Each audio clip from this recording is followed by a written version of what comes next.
Série d'arrestations à Gao, l'armée malienne vient de mettre la main sur des combattants du MNLA et du Moujao, parmi eux une personnalité de l'État fantôme de l'Azawad. Il s'agit de son imaginaire ministre de la Santé. À Samanko, 30 éléments des forces de sécurité maliennes renforcent leurs connaissances. Ils apprennent les phases de destruction des explosifs. L'initiative est de la direction du génie militaire en partenariat avec le Bureau des Nations Unies au Mali.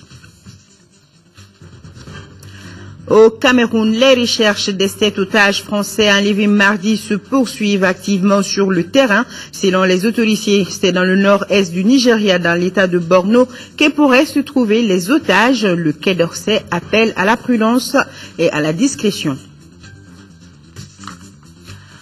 Merci de votre présence. Bonsoir à tous. Bienvenue à ce journal. Audience à la primature. Le chef des opérations du Bureau des Nations Unies pour la coordination des affaires humanitaires et le président de la MISMA ont été respectivement reçus par le Premier ministre Django Sissoko. Si avec le premier, il a été question des besoins humanitaires des populations dans les zones de guerre, avec le second, les échanges ont porté sur le déploiement des forces de la MISMA et les modalités de la mise en œuvre de la feuille de route du gouvernement. Compte rendu d'audience, c'est avec Soumaïla Berti. La première personnalité reçue par le Premier ministre est le chef du Bureau des Nations Unies pour la coordination des affaires humanitaires. Jong Ging est en visite de prospection des besoins humanitaires urgents des populations touchées par la crise au Mali. Le responsable onusien s'est rendu à Mopti et Tombouctou où il s'est fait une idée de la question. Il était important que je vienne rencontrer Monsieur le Premier ministre pour m'enquérir des priorités dans le domaine de la réponse humanitaire à la crise de ce pays, et c'était important que je vienne lui renouveler l'engagement des Nations Unies à soutenir le Mali dans le domaine de l'action humanitaire. Maintenant que je suis rentré de Tombouctou et de Mopti, j'ai pu me rendre compte que les besoins sont nombreux et urgents. Le déploiement des forces de la MISMA est en cours et estimé à plus de 70%. Et son chef, le Burundais Pierre Buyoya, est venu partager avec le chef du gouvernement les dernières informations sur la question et sur bien d'autres. J'étais venu voir le Premier ministre à ma nouvelle qualité de représentant spécial de la présidente de la Commission de l'Union africaine, et en même temps chef politique de la MISMA. J'étais venu faire le rapport au Premier ministre. Nous en sommes dans le déploiement de la MISMA. Que ce déploiement, je lui ai dit que ce déploiement est largement avancé. Je crois que nous sommes à plus de 70% des effectifs sur le terrain. Deuxième point, je suis venu voir le Premier ministre pour m'enquérir sur l'évolution de la mise en application de la feuille de route. Aussi, le chef de la mission internationale de soutien au Mali est venu s'enquérir des nouvelles de la mise en place prochaine du Comité national de dialogue et de réconciliation. Pierre Buyoya n'a pas manqué d'exprimer tout le soutien de la communauté internationale à cette initiative nationale. Restons avec le directeur des opérations humanitaires des Nations Unies. John Jing, avant d'être reçu par le Premier ministre Django Sissoko, était en 5e région, précisément à Mopti, où il a rencontré le comité régional de crise. Il a également visité l'hôpital régional Sominé Dolo de Sévaré. Le récit de la visite, c'est avec notre correspondant Jules Sambou Sissoko. Le directeur des opérations humanitaires des Nations Unies, John Jing, foule pour la deuxième fois le sol mopticien. Aussitôt arrivé à l'aéroport de Sévaré, il s'est rendu à l'hôpital régional Sominé Dolo. Ici, le visiteur du jour a eu droit à une visite guidée des différents départements de cette structure sanitaire de deuxième référence.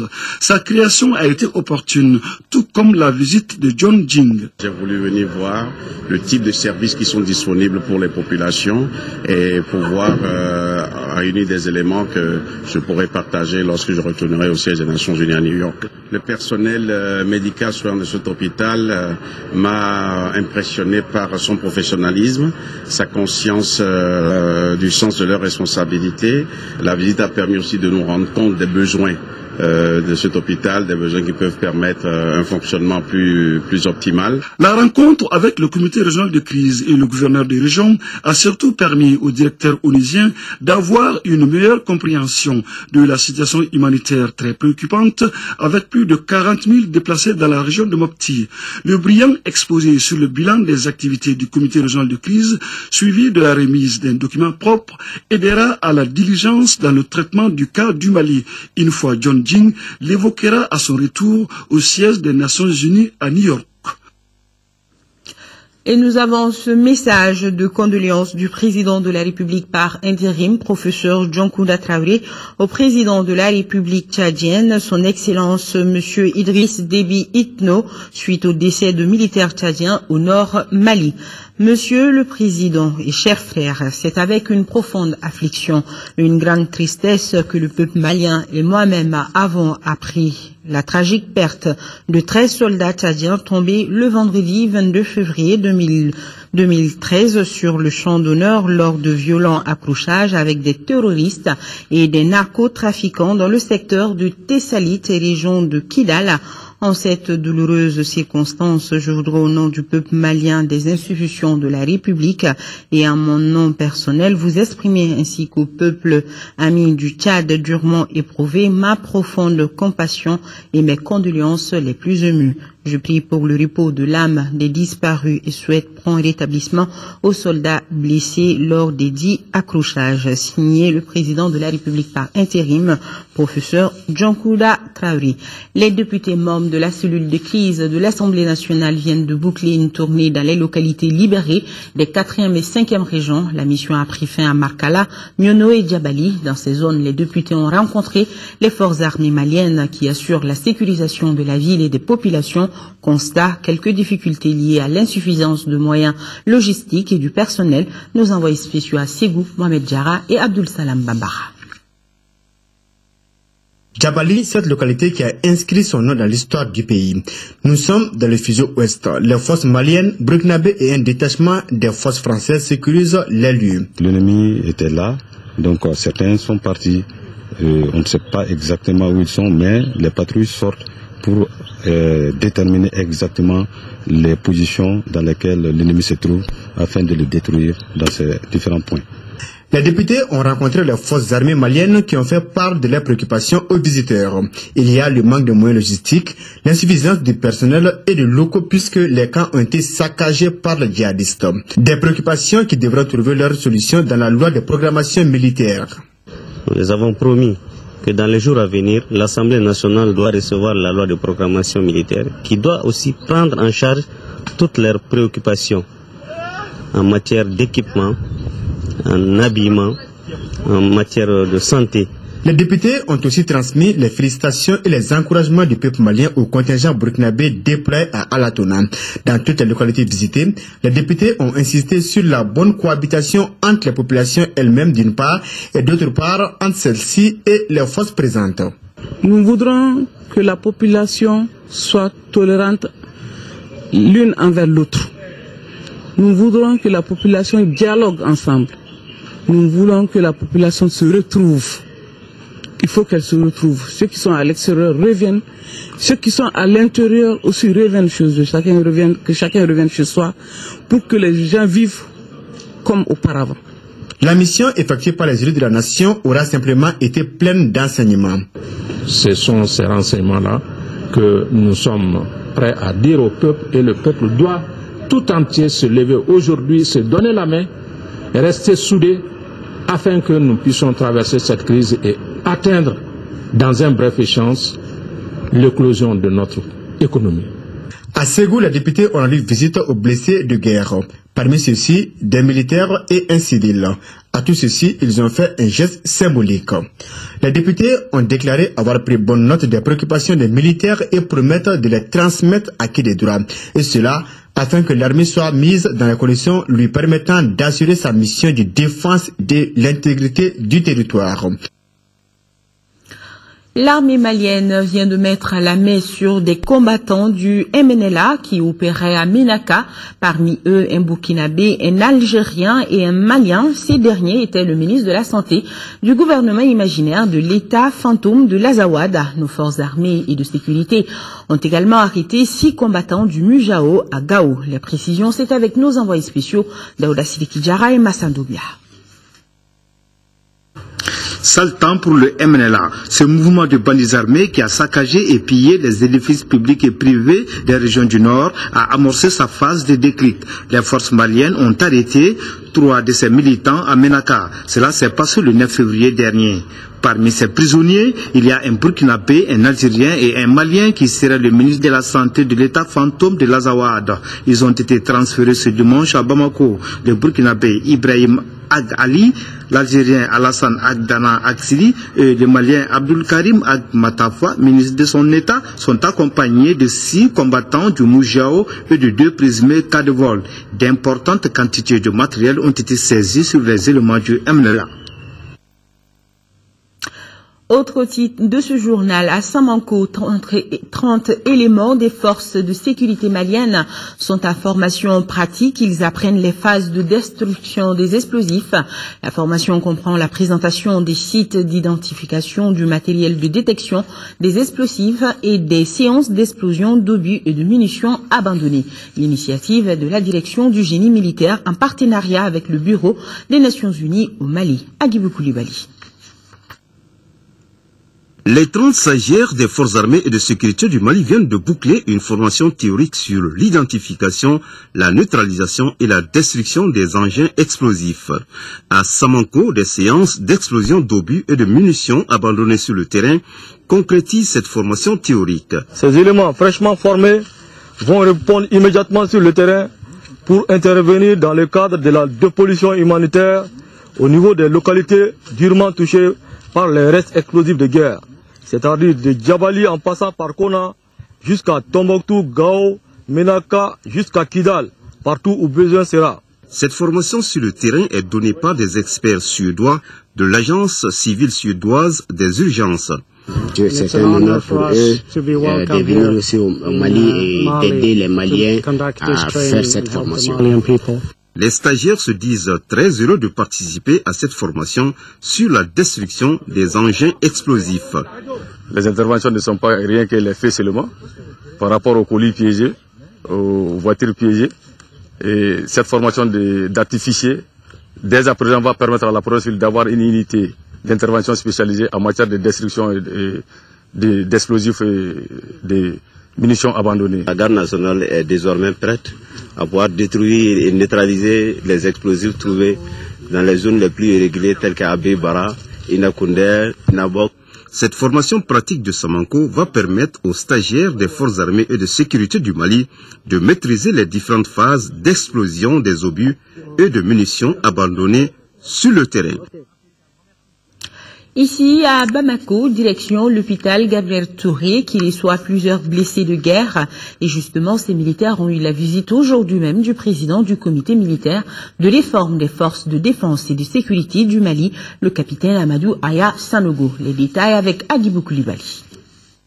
C'est pour s'enquérir de l'état de santé des combattants blessés que le président du comité militaire de réforme des forces de défense et de sécurité du Mali s'est rendu à l'hôpital Gabriel Touré. Une visite positivement appréciée aussi par les militaires qui recouvrent leur santé que par le corps médical.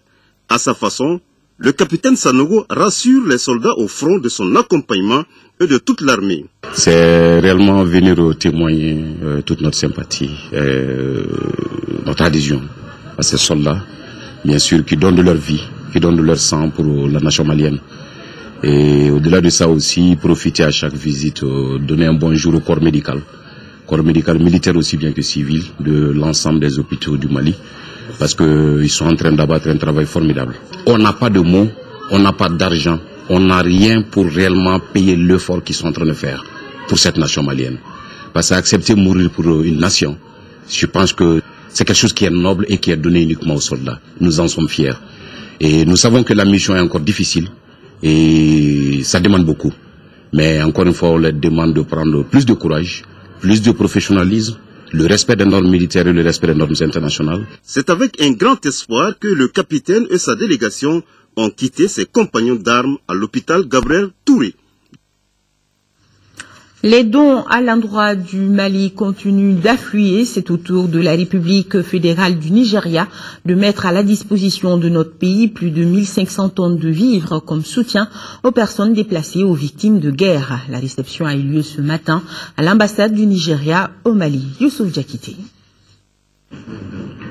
Ce document signé entre l'ambassadeur du Nigeria et le ministre de l'Action humanitaire, de la solidarité et des personnes âgées met à la disposition du Mali plus de 1500 tonnes de vivres à destination des personnes déplacées et des victimes de guerre. Our desire is to live peacefully with one another. Notre désir, c'est de vivre en paix l'un avec l'autre. And be more occupied with development rather than crisis. Et de nous occuper davantage des problèmes de développement que des crises. Mali has had some difficulties in the last 10 months. Le Mali est confronté à des difficultés depuis les 10 derniers mois.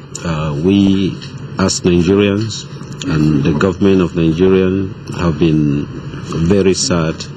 Et le gouvernement du Nigeria est très triste concernant ce problème. Over this development.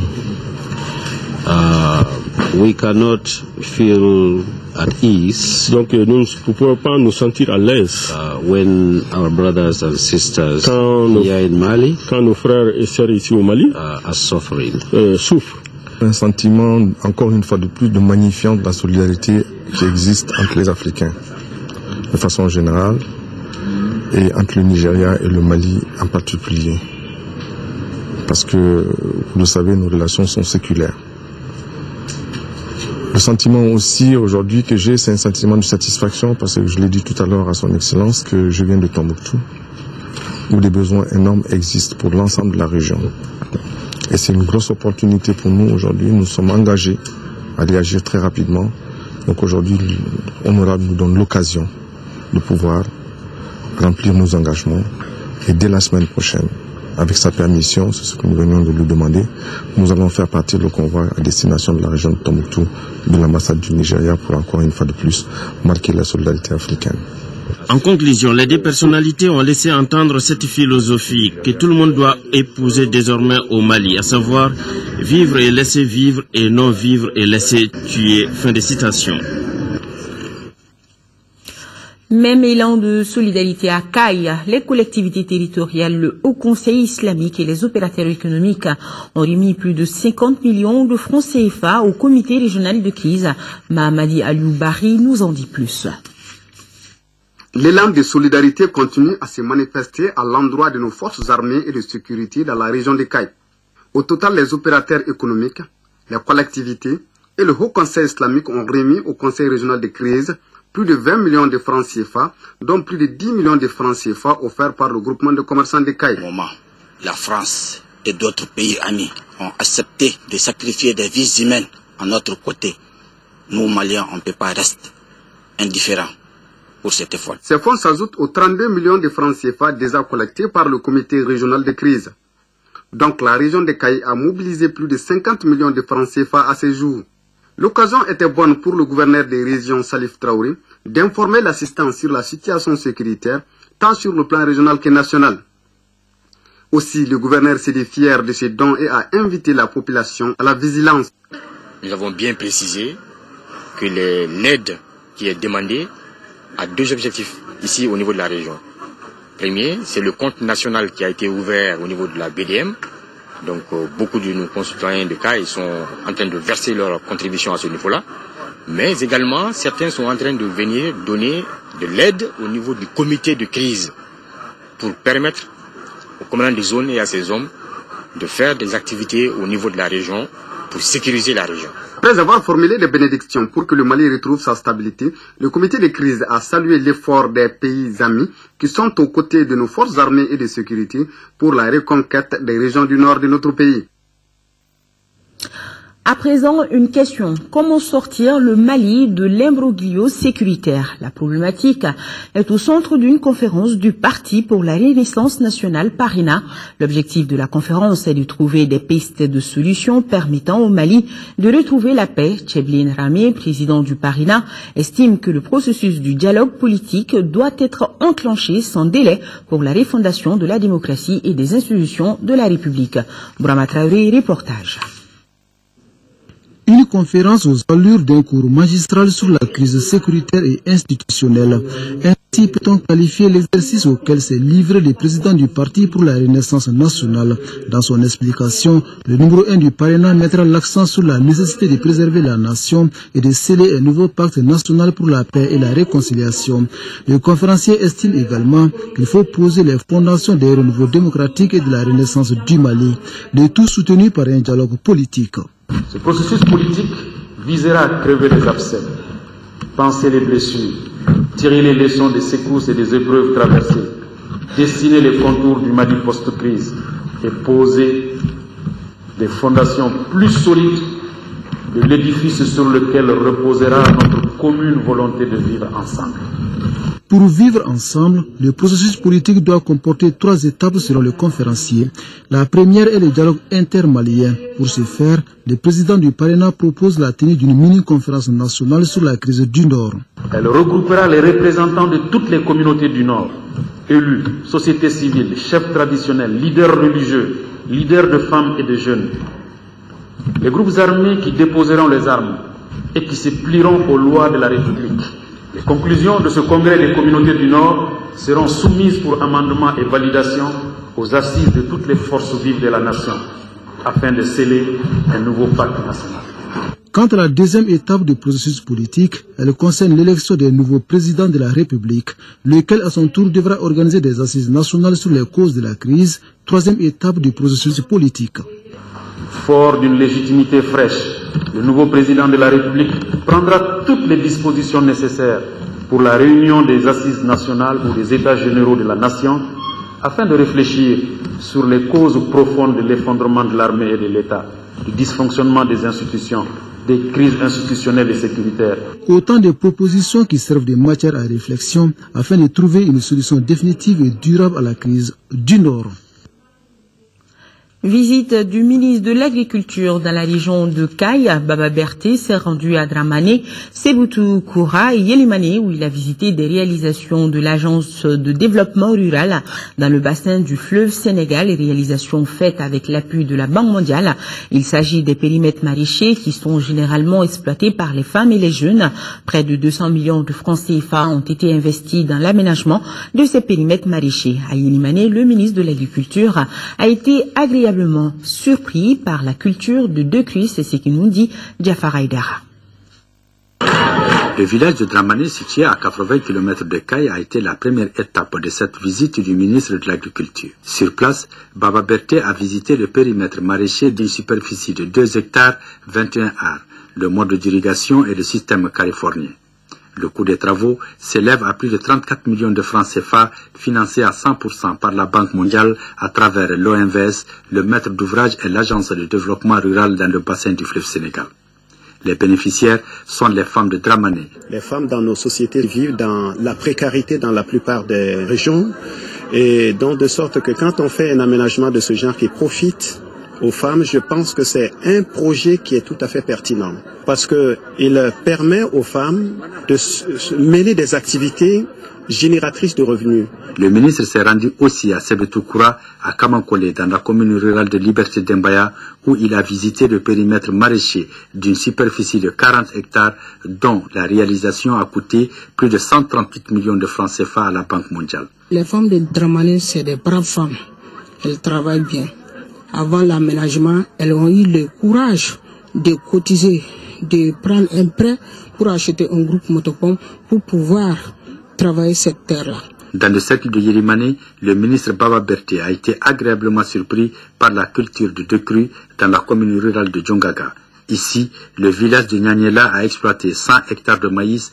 Ensuite, il a visité les périmètres maraîchers des femmes de Gori et de Nyogomera. Cette initiative du gouvernement est une initiative qu'il faut soutenir parce que c'est une initiative qui participe de la lutte contre la pauvreté. C'est un exemple très réussi. Nous ne gagnerons la bataille contre la pauvreté. Nous ne gagnerons la bataille contre l'insécurité alimentaire qu'à travers ce type d'aménagement de proximité. Il faut rappeler que là où le ministre a passé, il a prodigué des conseils pour qu'ensemble nous luttions contre l'insécurité alimentaire. Hors de nos frontières, dans le nord-est du Nigeria, dans l'état de Borno, les recherches des 7 Français enlevés mardi se poursuivent toujours. Selon les autorités, c'est dans cette région frontalière du Cameroun que pourraient se trouver les otages français. Par ailleurs, le Quai d'Orsay appelle à la prudence et à la discrétion. Kitime est à moins de 5 km de la frontière avec le Nigeria.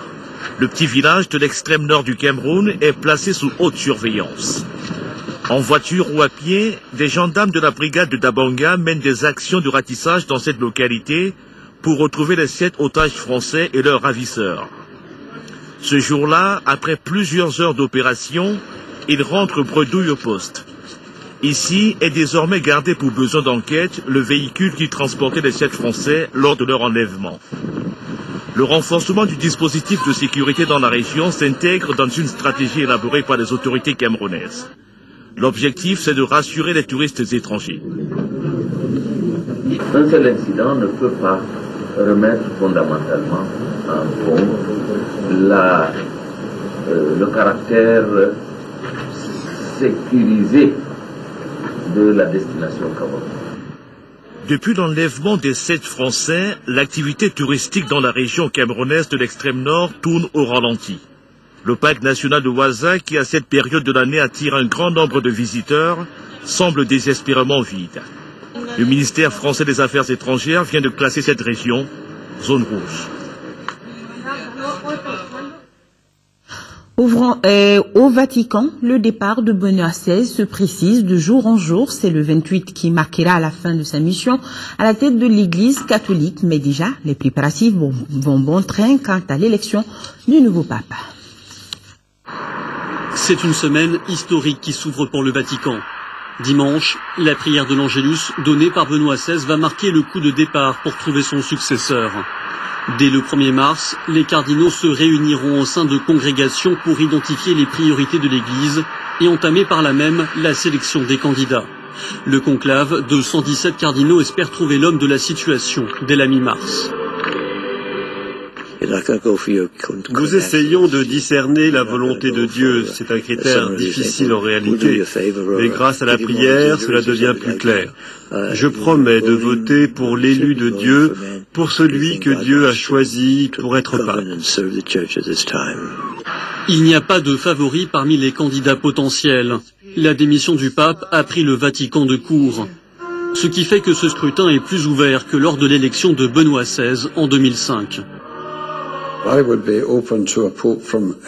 Je suis ouvert à un pape de n'importe où dans le monde si je pense que c'est la bonne personne, qu'il soit européen, asiatique, africain ou peu importe. Je pense que les cardinaux doivent s'interroger sérieusement à ce sujet, car cela fait si longtemps qu'il y a des papes européens. Si certains des cardinaux ont déjà abandonné la course pour raison de santé, des noms reviennent régulièrement. Comme Mark Ouellet, un Canadien qui possède une longue expérience de l'Amérique latine. Il y a aussi le Philippin Luis Antonio Tagle, ou bien encore le Ghanéen Peter Turkson, 64 ans, qui représente le continent africain.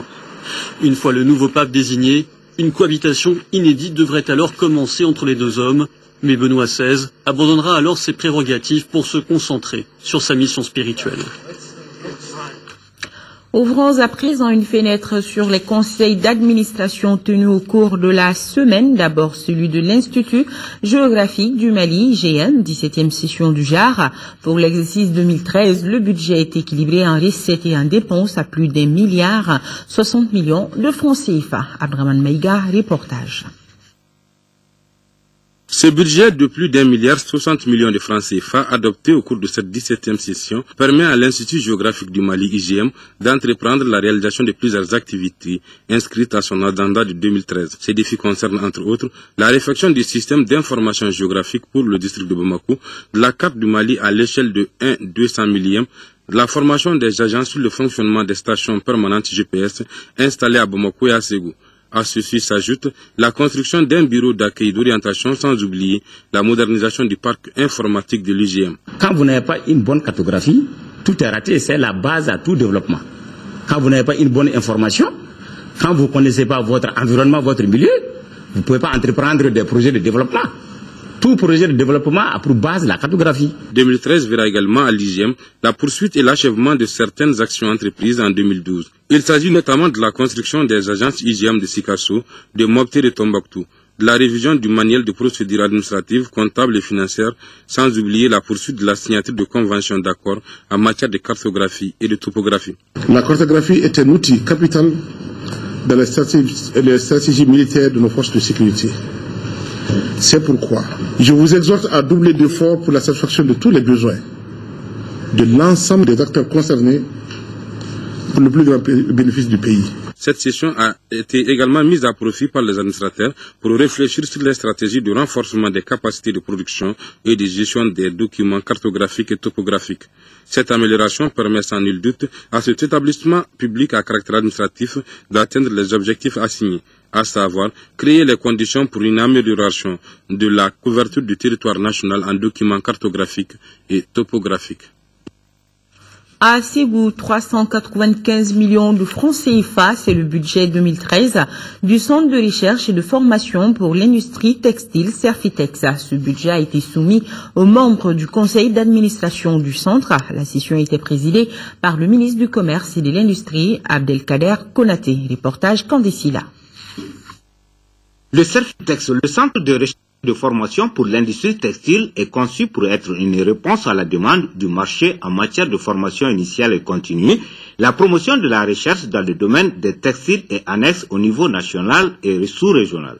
Une dizaine de points étaient à l'ordre du jour de la 9e session ordinaire de son conseil d'administration. Parmi ces points, le rapport d'activité 2012 du centre. En 2011-2012, première année de la reprise de la formation initiale, 51 étudiants se sont inscrits et poursuivent leur formation actuellement dans le centre. L'année scolaire 2012-2013 a bien démarré au Serfitex pour l'ensemble des 118 apprenants qui y sont régulièrement inscrits. En 2013, le Serfitex entend consolider les acquis tout en maintenant le cap de faire du centre une référence sous-régionale en matière d'industrie cotonnière. Déjà dans le processus du classement et d'appui à la commercialisation du coton-fibre en Afrique, le Serfitex est un acteur incontournable grâce à ses équipements performants. Et le budget 2013, qui se chiffre à 395 millions de francs CFA, s'inscrit dans cette perspective.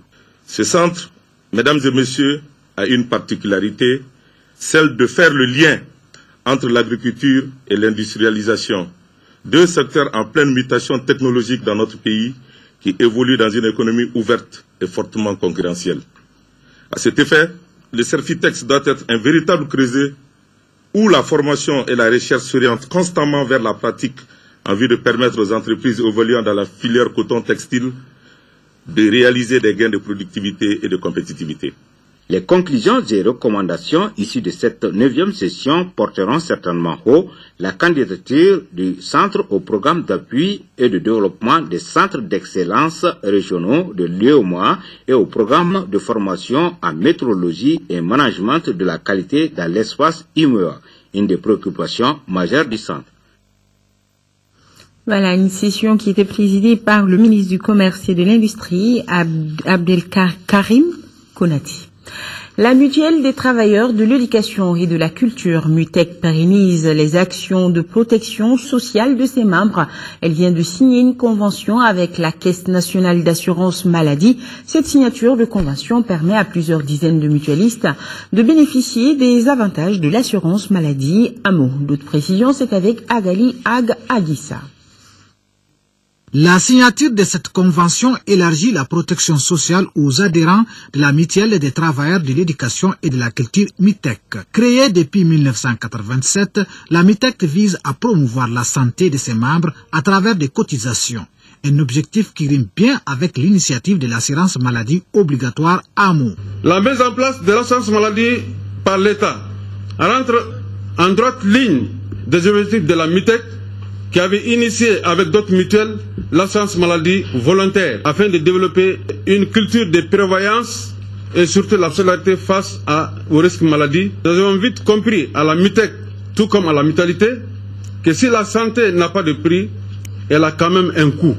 C'est dans cette optique que la MITEC s'est dotée depuis 1990 d'un centre de santé à Bamako pour assurer la couverture médicale de ses membres. La signature de cette convention avec la Caisse nationale d'assurance maladie CANAM ouvre les portes du centre à d'autres corps professionnels. Elle permet également aux adhérents de la mutuelle de bénéficier des avantages qu'offre l'assurance maladie obligatoire. La MITEC fera les prestations, elle fera ses factures, elle les enverra au même titre que les autres établissements de soins. Ceci couvre la consultation, les examens de laboratoire, les médicaments, le cabinet dentaire et toutes les explorations qui peuvent se faire au niveau de ce centre. Pour nous, ça nous paraît un élément assez important pour aussi soutenir la MITEC dans son expansion. Et pour que le pactage soit complet aujourd'hui, je voudrais inviter la MITEC à réfléchir, à se doter d'un appareil d'imagerie. Avec un budget annuel de 75 millions de francs CFA, les centres de santé de la MITEC enregistrent plus de 8000 consultations par an.